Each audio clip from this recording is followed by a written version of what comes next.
இன்றைக்கு எத்தனையோ திட்டங்களை நம்முடைய முதல்வர் அவர்கள் இன்றைக்கு கொண்டு வந்திருக்கிறார்கள். எல்லாரும் கல்வி பயில வேண்டும் என்பதற்காக, ஊக்குவிப்பதற்காக பல திட்டங்களை இன்றைக்கு தமிழகத்திலே கொண்டு வந்திருக்கிறார்கள். கொரோனா காலத்திலே உங்களுக்கே தெரியும், இங்கே இருக்கின்ற மாணவ மாணவர்களுக்கு இல்லம் தேடி கல்வி, எண்ணும் எழுத்தும், இப்படி எண்ணற்ற திட்டங்களை ஒவ்வொன்றாக இன்றைக்கு புதுமை பெண் திட்டம், தமிழ் புதல்வன் திட்டம், இப்படி ஏராளமான திட்டங்களை பள்ளி கல்விக்காக கிட்டத்தட்ட இதுவரை வரலாற்று இல்லாதவர்களுக்கு நான் குறிப்பாக சொல்கிறேன். எங்கள் மாணவ மாணவர்களாக இருக்கே, உங்களுடைய கல்விக்கு மட்டும் நம்முடைய முதலமைச்சர் காலை உணவு திட்டத்திலேருந்து ஒதுக்கி இருக்கிற பணம் கிட்டத்தட்ட எனக்கு கரெக்டாக தெரியல, 47,000 கோடி. குறித்து வச்சுக்க, மனசில் குறித்து வச்சுக்கணும். நீங்கள் 47,000 கோடி கல்விக்காக ஒதுக்கி இருக்கின்ற ஒரே முதலமைச்சர் இந்தியாவில், தமிழ்நாட்டின் முதலமைச்சர் தளபதி ஆகிறார், வேறு யாரும் கிடையாது.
அதனைத் தொடர்ந்து மதிப்பிற்கு மரியாதைக்குரிய ஆண்டிபட்டி ஊரக வளர்ச்சி முகமையின் திட்ட இயக்குனர் அவர்கள் சிறப்பு செய்வார்கள்.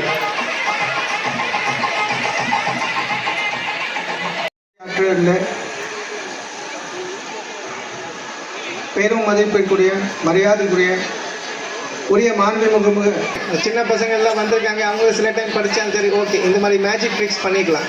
அந்த மாதிரி எல்லா டைப்பு எல்லா ஏஜுக்கான ஒரு ரிட்டையர்மெண்ட் கூட ஆயிருக்கீங்கன்னா, சின்ன வயசுலேருந்து படிக்கிறீங்கன்னா எல்லாருமே புக்ஸ் படிக்கலாம். எவ்வளோ படித்தாலும் உங்களுக்கு அவ்வளோ நல்லா ஒரு நாலேஜ் வரும். And knowledge is power.